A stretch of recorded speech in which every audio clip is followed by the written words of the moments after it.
ကျွန်တော်တို့ကဘောမှာဒီလိုမျိုးတန်းပြီးတော့မအောင်မြင်သွားနိုင်ပဲဗျာဒါပေမဲ့ကျွန်တော်တို့ကြိုးစားခဲ့တဲ့အတိုင်းပေါ့နော်ကျွန်တော်တို့ဒီထိုက်တဲ့အခြေအနေတစ်ခုတော့ကျွန်တော်တို့ရလာနိုင်တယ်ပေါ့နော်အရက်တွေစွတ်တောက်တဲ့လူတယောက်ပါဗျာတေလူမျိုးပါဖြစ်နေတဲ့အချိန်မှာတွားပြီးတော့ဝုန်းဝန်းနဲ့အရက်ဖြတ်လိုက်ပြီးတော့ဗျာကျမ်းမာရေးထလိုက်စားလို့ဗျာချစ်ချင်းလည်းမကျမ်းမာလာနိုင်အချိန်ယူရတယ်ဗျာစနစ်တကျရှိရတာမျိုးပေါ့ဗျာနော်ကျွန်တော်ပြောတာနားလည်လားတော့မသိဘူးဗျာအဲ့လိုအတင်းထားလုပ်ပြီးတော့အတင်းကြီးစုဖြတ်လို့ရှိရင်အခက်မသိလို့ရှိရင်ကျမ်းမိုက်မကောင်းပဲ short ဖြစ်ပြီးတော့မှတည်သွားနိုင်တယ်လေဗျာဟုတ်တယ်မလားဒါကြောင့်ကျွန်တော်တို့ကကံဉဏ်ဝရိယဒီ၃ချက်ကလည်းကျွန်တော်အရေးကြီးရပေါ့နော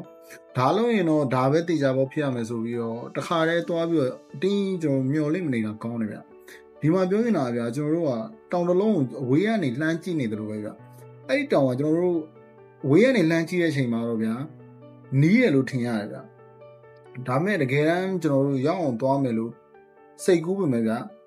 တောင်ထိပ်ရပါတော့ခင်ဗျားဂိုးတစ်ခုဖြစ်ပြင်မယ်တကယ်တမ်းသွားတဲ့အခါမှာခင်ဗျားထင်တဲ့လောက်လွယ်မနေတာမျိုးဖြစ်နေမယ်ဆိုတာကိုကျွန်တော်နားလည်ဖို့လိုတယ်ပြီးတော့ခက်ခဲတွေအများကြီးလည်းရှိနေနိုင်တယ်ဗျာခင်ဗျားချက်မှတ်ထားတဲ့အစီအစဉ်တွေတိုင်းစနစ်တကျရောက်သွားနိုင်တာမျိုးလည်းမဖြစ်နိုင်တာရောက်သွားနိုင်တာမျိုးမရှိတာလည်းဖြစ်နိုင်တယ်ဘောဆိုတာလည်းဗျာဒီလိုပဲအစဉ်တိုင်းကျွန်တော်တို့ဒီမဖြစ်နိုင်တာကိုကျွန်တော်တို့အမြဲအစီအစဉ်တကျဖြစ်မနေတာကိုကျွန်တော်တို့ဒီနားလည်မှာပဲကျွန်တော်တို့ကရိုးရှင်းစွာကျွန်တော်တွေးခေါ်တတ်လာမယ်ပေါ့ဗျာ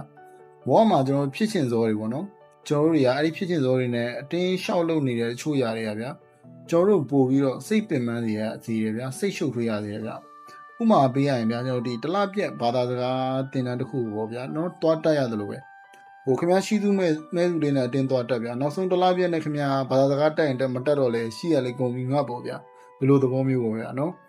ဘောမှာစီးပွားရေးတွေလူမှုရေးတွေအခြေအနေတွေမှာကျွန်တော်တို့က target တွေနဲ့ဗျာအမျိုးမျိုးတွေကျွန်တော်တို့ကစူးစမ်းနေကြပါမယ်တခါတရံမှာပေါ့နော်ကိုထင်သားသလိုမျိုးဖြစ်မလာတာတွေရှိတဲ့အခါမျိုးမှာကျွန်တော်တို့ကပို့ပြီးတော့စိတ်ပင်ပန်းရတယ်မလားဖြစ်မလာတာနဲ့ပဲတော့ကျွန်တော်တို့ဒီဘာမှမလုပ်ရတာတော့မလုပ်တော့တာတော့မဟုတ်ဘူးဗျာနော်ဟိုအတင်းဖြစ်ချင်ဆုံးမဟုတ်ပဲနဲ့ကျွန်တော်ဒီ flow လေးတိုင်းအကောင်းဆုံးသွားတတ်ဖို့ပါပဲဥပမာပေးရရင်ဗျာခင်ဗျားဟိုအပြောင်ဘောဝင်လေးတစ်ချောင်းဗျာအရန်လိုချင်လို့ဗျာပတ်စံနေစုအဲ့ဒီဆိုင်လေးစီကိုကျွန်တော်တို့ကဒီပတ်စံနေပြည့်တဲ့ခါကျတော့အဲ့ဒီဆိုင်လေးစီကိုအားကျိုးမှတက်သွားပြီမယ်ဟိုရောက်တဲ့ခါမှာအဲ့ဒီအယောင်လေးရှိမနေတာမျိုးပေါ့ဗျာအဲ့ဒီအယောင်လေးအဲ့မျိုးစားလေးမတွေ့တဲ့ခါမျိုးမှာရှိမနေတဲ့ခါမျိုးမှာခင်ဗျားဒီလောက်အချိန်လေးကြာကြီးစုဆောင်းလာပြီးတော့နော်အားကျိုးမှတက်ဒီရလေးရဖို့အတွက်နဲ့ခင်ဗျားတကယ်ဒုက္ခခံပြီးစုဆောင်းလာပြီးတော့တကယ်တမ်းတောဝယ်တဲ့ခါမျိုးတောဝယ်တဲ့အချိန်မျိုးမှာပေါ့နော်မရှိတဲ့ခါမျိုးမှာအဲ့ဒီဘောဝင်လေးကိုမတွေ့တဲ့ခါမှာခင်ဗျားဘယ်လိုခံစားရလဲပေါ့နော်တကယ်တော့နောက်ပြီးတော့ဒီမရမကပေါ့နော်တစ်ဆိုင်လုံးလိုက်ရှာနေလို့လဲအဲ့ပုံမလေးကမရှိတာပါပဲဗျဒါမဲ့တခြားပိုကောင်းနေပေါ့နော်တခြားအယောင်တွေတခြားပိုကောင်းတဲ့အမျိုးအစားတွေကခင်ဗျားတို့အစင်သိရှိနေတာတွေခင်ဗျားအဲ့ဒါတွေကိုခင်ဗျားတွေ့ရလားပေါ့နော်အဲ့ဒါလေးကျွန်တော်သတိထားဖို့လိုတယ်အဲ့ဒီတက်ပိုကောင်းတဲ့ຢာတွေကခင်ဗျားတို့အလွယ်ကူအစင်သိဖြစ်နေတယ်ဆိုရင်ခင်ဗျားဒီမရလိုက်တဲ့ဟာလေးအတွက်ဗျာစိတ်တော့ကရောက်နေမှာလားစိတ်ရှုပ်နေမှာလားဒါပါပဲဗျာကျွန်တော်ဒီ voice flow ဆိုတာပေါ့နော်သူများတွေလှုပ်တိုင်းလိုက်လို့သူများတွေလှုပ်တိုင်းကျွန်တော်တို့ကလိုက်လို့သူများတွေအောင်မြင်နေတာကိုကြည့်ပြီးတော့သူလျှောက်တဲ့လမ်းကိုဗျာကိုယ်လိုက်လျှောက်လဲသူရောက်တဲ့ဘာနိုင်ကိုကိုရောက်ချင်မှရောက်တာဗျာဒါကြောင့်အကောင်းဆုံးကတော့ဗျာကိုလမ်းကိုဖောက်အဲ့ဒီဖောက်တဲ့လမ်းကိုကိုယ်တိုင်ကိုကြလျှောက်ဖို့ပဲဗျာကိုထင်သားတဲ့ຢာအလုံးကဖြစ်လာမယ်လို့လည်းမထင်နဲ့ဗျာဘောဆိုတာကျွန်တော်တို့ဒီအစီအစဉ်တိုင်းပေါ့နော်အစဉ်တိုင်းလဲဘယ်တော့မှဖြစ်နေမှာမဟုတ်တာကိုကျွန်တော်တို့အဓိကနားလည်ရပြီမလားကျွန်တော်ဒီနောက်ထပ်ဘိုင်းတစ်ခုမှာပေါ့နော်သူက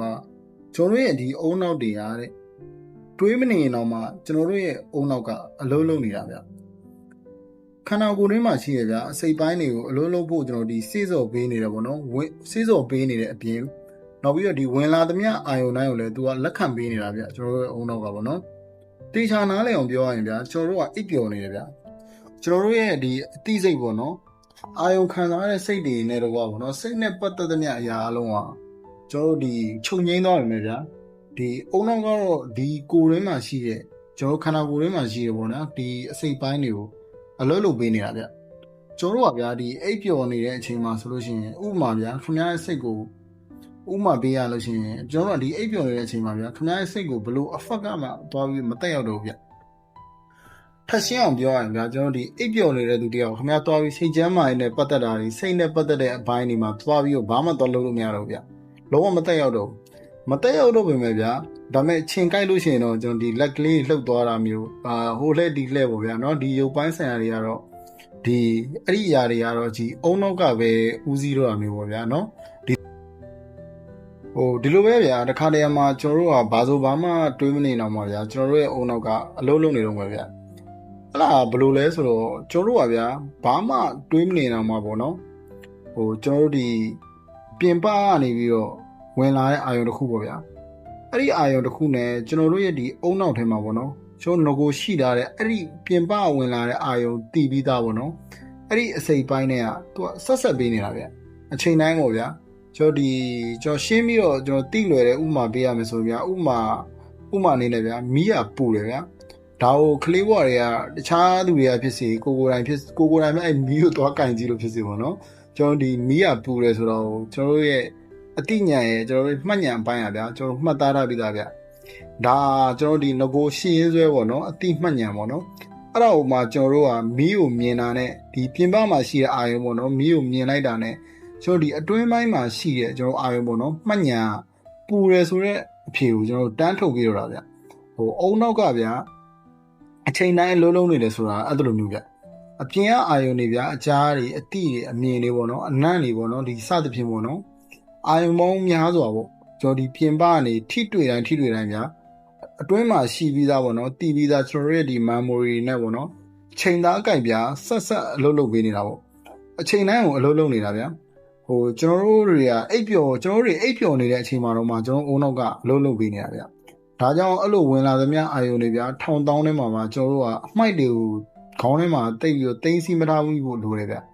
ကိုယ့်အတွက်အကျိုးရှိနေမယ်ဗျာတန်ဖိုးရှိမဲ့အရာတွေပဲကျွန်တော်တို့ကရွေးချယ်မှတ်သားတတ်ဖို့လည်းလိုတယ်ပေါ့ဗျာနော်ကိုယ့်အတွက်ဒီမှာကျွန်တော်ဒီမှတ်သားရဆိုတဲ့မှတ်ဉာဏ်ပိုင်းလာပြီဗျကျွန်တော်တို့ကဗျာဘလောက်ပဲအုံနောက်ကောင်းနေပါလိမ့်ဗျာအကုန်လုံးကျွန်တော်တို့ကမသိနိုင်ဘူးဗျာအကုန်လုံးကိုလည်းကျွန်တော်တို့တာမန်လူသားတွေဖို့ရှောက်သိနေလို့မရဘူးဗျာအကုန်ယူကုန်ပဲဟုတ်တယ်မလားဒါကြောင့်ဗျာကျွန်တော်ဒီအပြင်ကလာသမျှတိသမျှတွေးသမျှအာယုံနိုင်ဗျာအတိညာကနေပြီးတော့ကျွန်တော်ဒီစကားစစ်ချပြီးတော့မှမှတ်ဉာဏ်တွေကိုပို့ပေးတယ်ဗျအဲ့လိုမှတ်ဉာဏ်တွေကိုပို့တဲ့ခါမှာပေါ့နော်ကျွန်တော်စီစိတ်နှစ်ခုထွက်လာတယ်ပေါ့နော်အဲ့ဒါကတော့တခုကတော့စမ်းသက်လို့စိတ်မှားစိတ်လို့ခေါ်တယ်ဗျတခုလုံးတော့မယ်ဆိုဗျာအရင်ဆုံးကျွန်တော်ဒီစမ်းလုံးကြည့်မယ်ဗျာမှားလဲအကြောင်းမဟုတ်ဘူးဆိုတဲ့စိတ်မျိုးပေါ့နော်ဒီစိတ်ကတော့အဆိုးကြီးလည်းမဟုတ်တယ်လို့အကောင်းကြီးလည်းမဟုတ်ဗျာကျွန်တော်ဒီစမ်းသက်လို့စိတ်ကစွန်စားလို့စိတ်ကိုပိုဖြစ်စေတယ်ဗျဥပမာပေးရလို့ရှိရင်ကျွန်တော်တို့ပါဗျာအတစ်တော်ရာတွေတင်ဖို့နောက်ပြီးတော့ကျွန်တော်တို့မသိသေးတဲ့နီလန်းတစ်တွေအသေးခေါ်တစ်တွေတီထွင်မှုတွေဖန်တီးမှုတွေအတွက်ဗျာဒီစမ်းသက်လို့စိတ်ဟာအင်အားကြီးမှဖို့လည်းလိုပဲပေါ့နော်ဒါပေမဲ့အရာအလုံးကိုတော့တစ်လုံးဆန်းသွားပြီးတော့ဆန်းလုံးနေလို့တော့မရဘူးပေါ့နော်ဒါပေမဲ့